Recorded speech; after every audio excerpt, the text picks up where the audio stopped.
Hi friends, welcome to கடாய் சமையல். இன்னைக்கு நம்ம தட்டாங்காய் மசாலா தான் செய்ய போறோம். இத வந்து காரமணிக்காய்னு சொல்வாங்க. வாங்க அதை எப்படி செய்யறதுன்னு பார்க்கலாம். அதுக்கு முன்னாடி நம்ம சேனலை ஃபர்ஸ்ட் டைம் பார்க்குறவங்க மறந்துடாம subscribe பண்ணிக்கோங்க. and கூடவே உள்ள bell symbol-ஐயும் click பண்ணிக்கோங்க. and all-ங்கிற ஆப்ஷனையும் press பண்ண மறந்துடாதீங்க. இன்னைக்கு நான் தட்டாங்காய் மசாலா செய்யறதுக்காக 1/4 கிலோ தட்டாங்காய் வாங்கி கட் பண்ணி தண்ணியில போட்டு வச்சிருக்கேன். மசாலா செய்கிறதுக்கு ஃபஸ்ட்டு ஒரு பேஸ்ட் வந்து அரைச்சி எடுத்துக்கலாம். அதுக்கு மிக்ஸி ஜாரில் ஒரு சில்லு அளவுக்கு தேங்காய் எடுத்துக்கோங்க. இது கூடவே 1 டேபிள் ஸ்பூன் பொட்டுக்கடலை, 1 டீஸ்பூன் சீரகம், 1 டீஸ்பூன் சோம்பு, ஒரு 5 பல் பூண்டு இதெல்லாமே சேர்த்து நல்லா ஃபைன் பேஸ்ட்டாக அரைச்சி எடுத்துடலாம். மசாலா அரைச்சி எடுத்ததுக்கப்புறமா ஸ்டவ் ஆன் பண்ணிவிட்டு ஒரு கடாய் வச்சுக்கலாம். கடாய் சூடானதுக்கப்புறம் எண்ணெய் ஊற்றிக்கோங்க. எண்ணெய் சூடானதுக்கப்புறமா 1 டீஸ்பூன் அளவுக்கு கடுகு சேர்த்துக்கலாம். கடுகு பொரிஞ்சதுக்கப்புறமா 1 டீஸ்பூன் சோம்பு ஆட் பண்ணிக்கோங்க.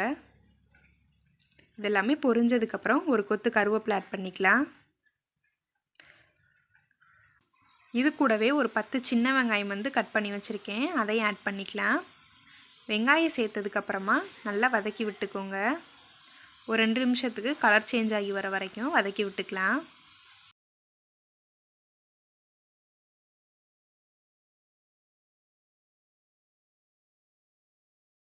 வெங்காயம் நல்லா வதங்கிருச்சு. இதில் ஒரு சின்ன தக்காளி வந்து ஆட் பண்ணிக்கலாம். தக்காளி வந்து இதுக்கு அதிகமாக சேர்க்கக்கூடாது, புளிப்பு டேஸ்ட் வந்துடும். டேஸ்ட் வந்து உங்களுக்கு அந்தளவுக்கு நல்லா வராது. அதனால் சின்ன தக்காளியாக 1 மட்டும் ஆட் பண்ணிக்கோங்க. தக்காளி நல்லா வதக்கி விட்டு இது ஒரு 2 நிமிஷத்துக்கு வதங்க விடலாம். தக்காளியும் நல்லா வதங்கிருச்சு. இது கூட நம்ம கட் பண்ணி வச்சுருக்கிற தட்டாங்காய் ஆட் பண்ணிடலாம். தட்டாங்காய் போட்டதுக்கப்புறமா காய் வதங்கிறதுக்காக கொஞ்சமாக உப்பு போட்டுக்கோங்க.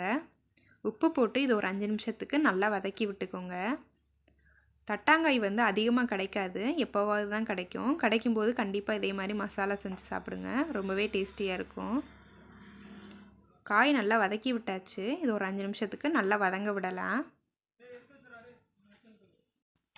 காய் நல்லா வதங்கிருச்சு. இது கூட நம்ம மசாலா ஐட்டம்ஸ்லாம் சேர்த்துடலாம். 1/2 டீஸ்பூன் மஞ்சள் தூள், 1 டீஸ்பூன் குழம்பு மிளகாய் தூள். குழம்பு மிளகாய் தூள் இல்லைன்னா வரமிளகாய் தூளும் மல்லித்தூளும் நீங்கள் ஆட் பண்ணிக்கலாம். இது கூடவே நம்ம அரைச்சி வச்சுருந்த அந்த தேங்காய் பேஸ்ட்டையும் ஆட் பண்ணிடுவோம். தேங்காய் பேஸ்ட் சேர்த்ததுக்கப்புறமா நல்லா மசாலா எல்லா பக்கமுமே மிக்ஸ் ஆகிற மாதிரி நல்லா கிளறி விட்டுக்கோங்க.